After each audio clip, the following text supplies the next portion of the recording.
Wait, are we trying to play the video? It's in bounce clips. No, I know. Oh. I'm still starting the demo. Oh, sorry. Hi, everyone! Welcome to the Park Post Sound Design Demo. I'm Rebeka, and this is Dante. There's not enough people for me to stand up, so I'm going to sit during this. Wow. I don't feel the need to put my best self forward right now. So, if you guys have been to the last few meetings, I know some of you haven't. So basically what we've been working on is, oh shit. Oh god. Rebeka, you can't say that. Come on, it's better than shit. Oh shoot. Okay, so this is the Park Post logo as of before me and Dante sound designed it. No. Oh, did you mute it? Yeah, I did. Wow. Looks like I could use some sound, huh? Yeah. Look at all those places where there could be sound. Well, I have good news for you, everyone, because we put sound in it. Oh my goodness.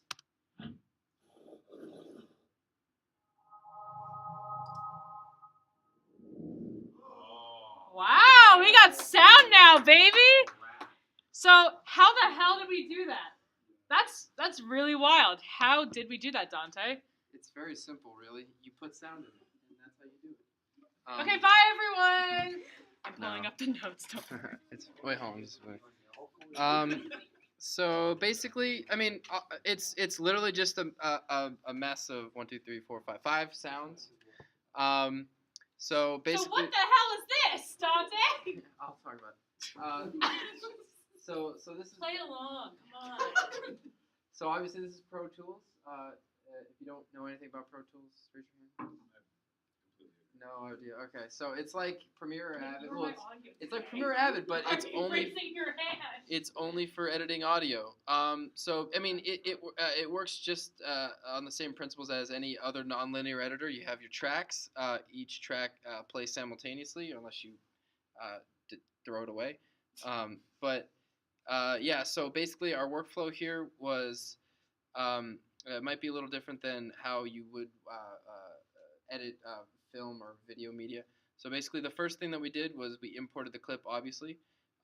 There's obviously a window where we'd be able to view the clip, but I'm not going to bring that up, just it doesn't matter. Anyway, so the first thing we did was... let's talk about components of post sound. Yes, so let's talk about sound design. Can anyone tell me what some parts of sound design are? Carly, I know you know an answer. Foley! That's a great answer. That's the answer Rebeka told me to say. I did not tell you to say anything. No, you told me that I'm going to know what Foley is, and then you're going to call me, and that's what I was going to say. Well, I don't know what you're talking about. You just know that because you're my student and you're so good. I'm in charge of Foley. Yeah, you are. She's in the Foley group in class. So, sound design has a lot of components. There's Foley and sound effects, and there's dialogue, which is like ADR if it's bad on set. So you put dialogue on set. What does ADR stand for? Automatic dialogue replacement. But it's not automatic. It takes a lot of work, actually. It's the furthest thing from automatic. The automatic comes from the fact that the person doesn't have to keep speaking when you play it back. Anyway, so the first thing that we did when we worked on this. Okay, we know. I mean, we don't have. We could just talk about it. No, I know, but I have this thing that I typed up, so I might as well read it. Cool. So those are some of the components of sound design. So what's first in the post-production sound process? Now, it would seem counterintuitive that there's a pre-production for post, but there is. So the first step in sound design is spotting what you are sound designing. What does spotting mean? So who can think of a definition of spotting? Nick. It's when you watch a thing and understand what is happening to the thing and know what you have to do to the thing. Yeah, so there's a few ways you can do it. You can see all these yellow lines here. Those are markers. That's how we decided to spot our thing. You could also just use a pen and paper and just write down the times and like, oh, we need this sound effect at this time. Very simple. So, done for visuals too. Yes. It's a universal technique. Yeah. It's a very common thing to happen in post. And what you do to spot is you use spot markers. Well, just markers usually. There's different kinds of markers depending on what program you're using. But with Pro Tools, I believe they're just called markers. I think they are just called markers. They're just called markers. The command for them, I believe, is Command M. I'm not mistaken. But basically, on Pro Tools, what you can do is you just wherever your cursor is, you can just hit Command M. And you can name them. So we have. Well, actually, it's not Command M. It's actually Enter. But if you're on a laptop, you have to hit Function and then Return. And you create a new memory location and you just rename it. You can put notes and then other options here, which I've never actually used before. I'm sure they do something.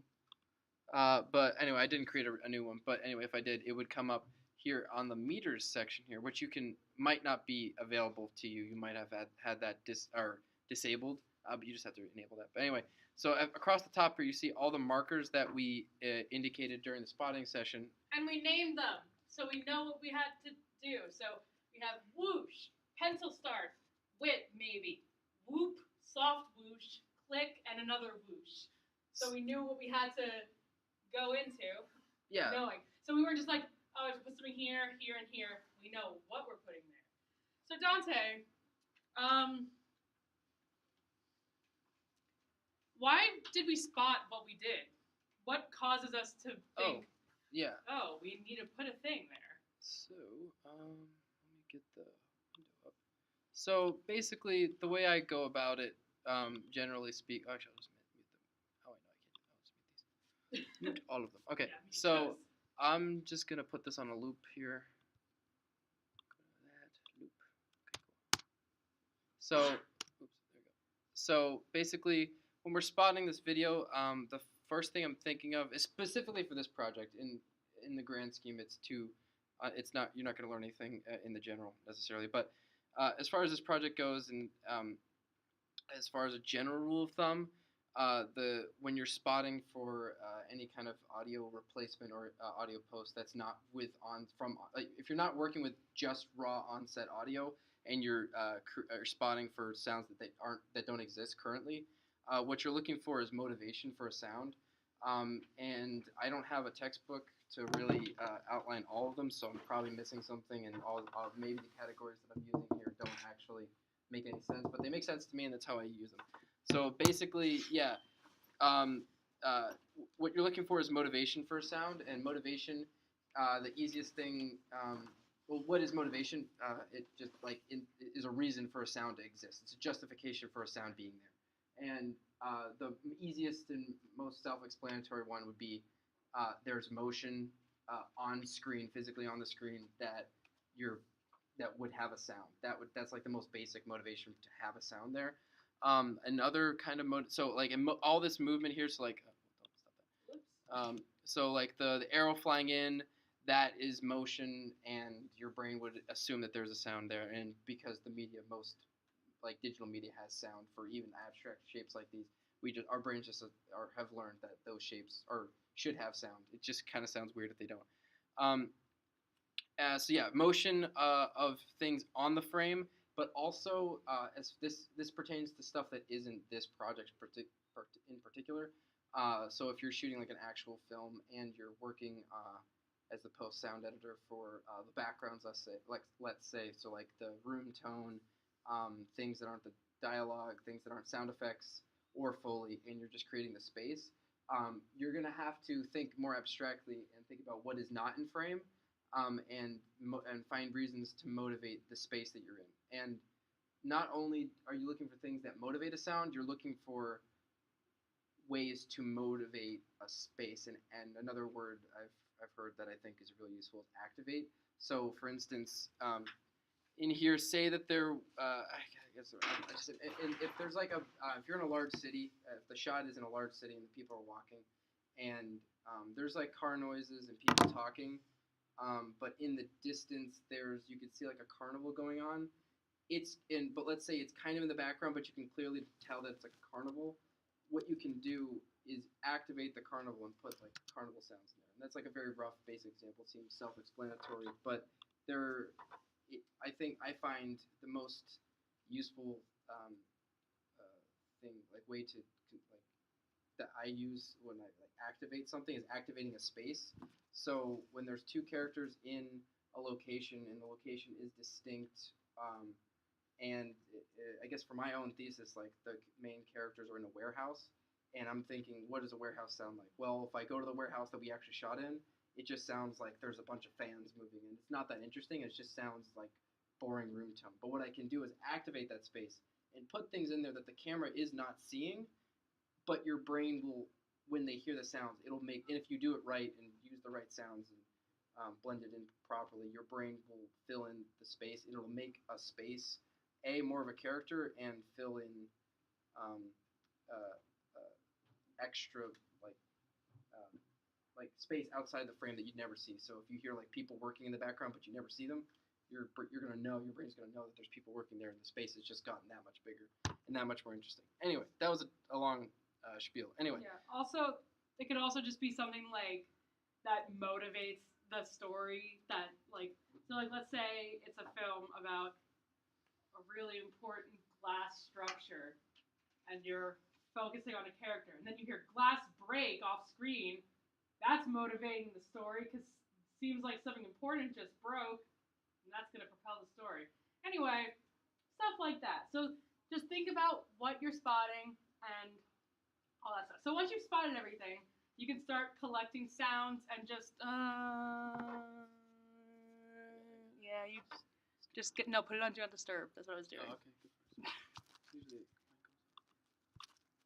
Okay, so once you spotted everything, start collecting sounds from like libraries, or you can do Foley, as Carly said, which I did not tell her to do. She's insisting that I told her to do that, but I swear I did not. You told me I would know it. Yeah, I know. I told you you would know the answers to my questions. Anyway, so you could also like record your own. So in the case of this, we did Foley for this pencil. Dante did all the Foley for that. And here's the piece of paper that we did it on, and it looks terrifying because it's just, it looks like a beautiful mind, like, it's like the, so, yeah, so when it comes to Foley, you can get really creative and think of a lot of things that you wouldn't think would make the sounds that you want them to make. We just had a Foley mini course over this last weekend, and we broke a lot of celery to, bones. We stabbed oranges. We stabbed watermelon. Yeah, and I ate a tomato very loudly into a microphone. So just to break apart what we did here, I mean, this is again just five very pretty simple sounds. So these are the five. I'll just play it again and just like count the 5 sounds, I guess.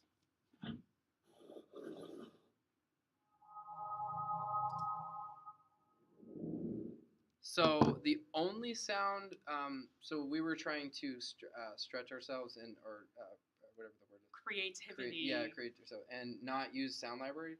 The only sound that is not generated by us is the click on the mouse. We just found that somewhere on the computer. We were just like, this is fine. Because the mice that we had in the room just weren't clicky enough, and we just whatever. But so basically, the first sound that we designed was this sound, which is a whip. So basically, before you say anything, if you had to make that sound, what would you guys do to make that sound? Are you raising your hand, or are you just like? No, wait, don't pick me. You look like you were about to say something. Oh, I did? Okay, yeah. Okay, well, she can answer then. I guess Nick. Nick, what? What do you think?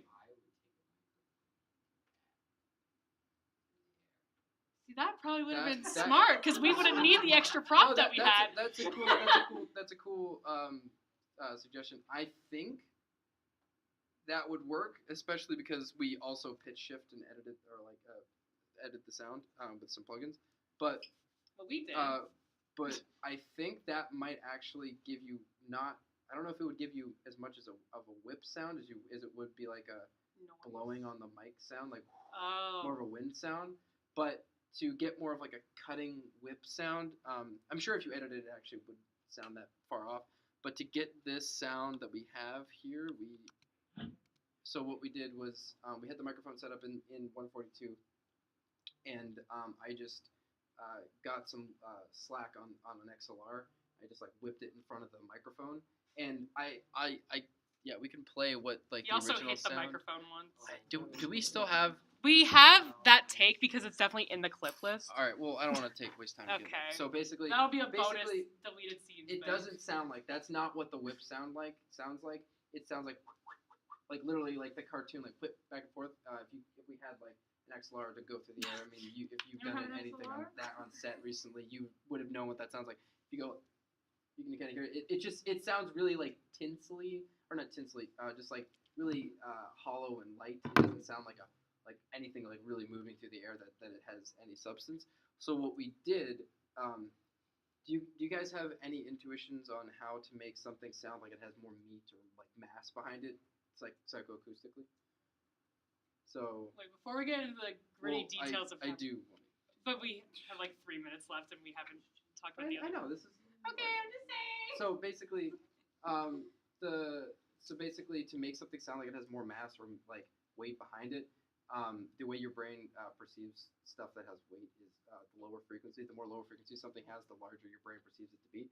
So basically, what we did, I'm not going to explain the actual technical details of it, but basically all we did was we took the stupid like whipping back and forth sound and we slowed it down and slowed it in and took that clip and slowed it down and slowed it down and slowed it down to the point where it got lower and lower on the frequency spectrum, and then we stretched it more, and we finally got this lovely cartoony. And fun fact, this this like angelic sound. That's just my synth that we also slowed down. We slowed that down and manipulated it too. So that effect at the end is also actually the XLR whipping. We just slowed it down a lot. This is just a Foley pencil sound. He's just mimicking the actual drawing, so it had the same character of. Yeah, you can't just have like a. The pencil? No. We just did it enough times where I had the motion and got the sound. When it was fine, yeah. Also, when you're Foleying something. Really a big thing conceptually, like when you're the Foley artist. Artist, I think, is the wrong word. I think it's more Foley actor because you're literally performing a sound. It's like the same thing an actor does. It's just you don't have to act visually. You just have to perform auditorily, whatever you want to call it, whatever. But acoustically, yeah, thank you. If you ever do Foley. The biggest thing is no one's looking at you. Literally the only people that are looking at you are people in the future hearing what you're performing. And so for instance, when I was like drawing this, I wasn't drawing a P. I was doing motions on the it looks like a fucking disaster because I was doing different strokes on the paper. Screen while doing the picture. Yeah, I was staring at the screen and different strokes on the paper give me different sounds, and you're just trying to define the sounds that make sense to you. You're not trying to recreate it in real life. It's not like art and film and most media are not about actually telling the truth. It's about lying in a way that is convincing and taste and artful. And not saying that this is art, but if I literally traced the P, it wouldn't sound as good as if I was just doing abstract shapes and just getting a better stroke sound. So don't constrain yourself to actually recreating whatever it is you're trying to recreate. To build off that, I don't remember if it was in your section or not for 271 when you were doing Foley yesterday.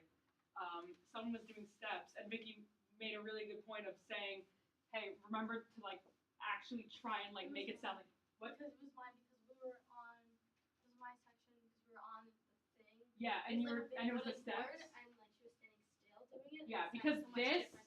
So let's say you're trying to make footsteps. This sounds a lot different than actual natural walking, right? So you want to make sure that when you're doing Foley, you're acting in a way that it makes whatever's on screen seem like it's not Foley, unless it's like this, where it's obviously Foley because it's not real. But yeah. Do you slate or cue your Foley takes when looking at looping video? I mean, it depends on how you do it. Like if you do it in like if you do it in like intro to audio where you are using like not a if you're doing it in the field, you have to slate it because there's no digital workstation to actually mark anything, so you have to verbally do it. So if you're doing it in Park at one of the studios or just in a studio in general, you can set up your session so that it goes straight into the Pro Tools session, and you can put it onto tracks that are already named, and it'll already have that already, so you don't really need to slate it. Yeah, you could just like let it loop and just keep doing it until you get the take you want. Yeah, that's what the markers are essentially. Actually, do we have? Because you can, I guess that is something I never considered. Like you record to Pro Tools. Like you don't record on something and then take it to Pro Tools. You can. And I can actually. Oh wait, that's not the right one. Where's pencil? So I deleted all these tracks, but so down here you can see all the takes that we did of the pencil. So. Oh. Is it? I think you sold the first one. Yeah. I think they're all muted. They are? Oh, no. It might be just quiet. It might just be quiet. Like. Nice rainbow though. Yeah. Pro Tools. Hell yeah. I was gonna do a Premiere to Pro Tools demo, but nobody's really here. We've done it before. You can go on our YouTube if you want to find that out. Or but ask me. If you guys, your lovely neighborhood TA. If you're curious. Yeah, I have many PDFs. It's very. Yes, Shayna. I was asked a question. I don't know if you guys want to. Does Premiere keep metadata from your audio recorder? Yes. Oh, for your audio recorder, Like if you slate everything in like a Zoom. I mean, if there's metadata on the files that you import, they should be contained in the files. But if you see, that's do you mean like if you like add notes on the thing or like? No, I think she's saying from like if you like record on the mix pre, you get the notes on the files. Yeah. And you can see them in Premiere, but do those notes go to the Pro Tools? I don't know if Pro Tools will carry that with them. The files themselves will always have them unless they get deleted. The only thing is that there's two ways of going from Premiere to Pro Tools, and there's one way of embedding all the files inside of the Pro Tools AAF package, but then you can also export an OMF or an AF without embedding the audio files themselves. So in my head, if you export the non-embedded package, that means that all the metadata should still be there. So I don't see any reason why. Actually, the question is, how do you import it into Premiere to get the metadata? Because it apparently disappears. Does it? I do not know the answer to that question. Audio metadata, that's not. Like if they take notes on Kashkin or something. I think it disappears, but I think when you import it, you know how video files have like those metadata ones. I think it's like that. Yeah, no, I mean, This is the audio professor. Oh. No, because like when That's concerning. Like all the films that I've like I can't remember what film it was last semester. I think it was like Spencer's. Anyway, like The Mud, like when they were editing, like Anya, the editor, was texting me, was like, "Oh, what take is this?" I'm like, "I'm not sure. Check the notes." And she's like, "Where are they?" And then before I even got a chance to respond, she's like, "Oh, I found the notes. They're in Premiere. They're on the files. I think they're in the metadata tab." I mean, yeah, and it depends on who's taking. That sounds like an error on the recording end, on the embedding notes, because they shouldn't leave the file. And also Premiere, sometimes depending on your version, has different presets of what can be shown on that list. Because there's a whole list of like 500 different. Yeah, that's true. So Shayna, what is metadata? It's You're data saying about that word. It's data about the data. Your teacher. Dante. So the word metadata has two words in it. Well, it has a word and then a prefix, and the prefix is also a word now. But so it has meta and data. Oh my Meta God. is Greek for beyond, and meta in this I'm case, glad I didn't. meta in this case We're getting into is etymology. Is that what that is? Yes. So the data that you have is the audio. So it's like the sound and or the video or your Word document or your PDF of your lease or something. Whatever data that you have, you also are able to. Most files are also able to store data About the data. And so it's basically like. I mean, for audio, it's like any data that you put on there that's extra. That's not the sound or the audio. It's notes. I'm not sure what else could go on there, to be honest. Takes, links. I don't know. Yeah, it's just stuff on top of the stuff. So yeah, that pretty much concludes our audio demo. Does anyone have any questions? Awesome. Cool. So I just noticed this on my desktop because we're on my computer right now. There's a question. Well, that's a fun thing I'm just going to leave on the screen. I made that the other day. I think it's funny. Yes? You should probably cut that from the YouTube video. No, it's staying. Hi, YouTube. Yes. I don't know if you had said this, but the aura noise. Yeah. Like the synth angelic thing. Yeah. That was just my sense. Yeah. We He did just edit brought it in his and little slow it synth and down, we just yeah. recorded it. MIDI. Yeah. Well, it wasn't even MIDI, but yeah, that's. Well, see, the thing MIDI doesn't transfer any audio at all. MIDI is just sequencing information, and it's basically like MIDI. The MIDI protocol or the MIDI language is basically digital. If you play an instrument, it's Okay, bye, just a- YouTube.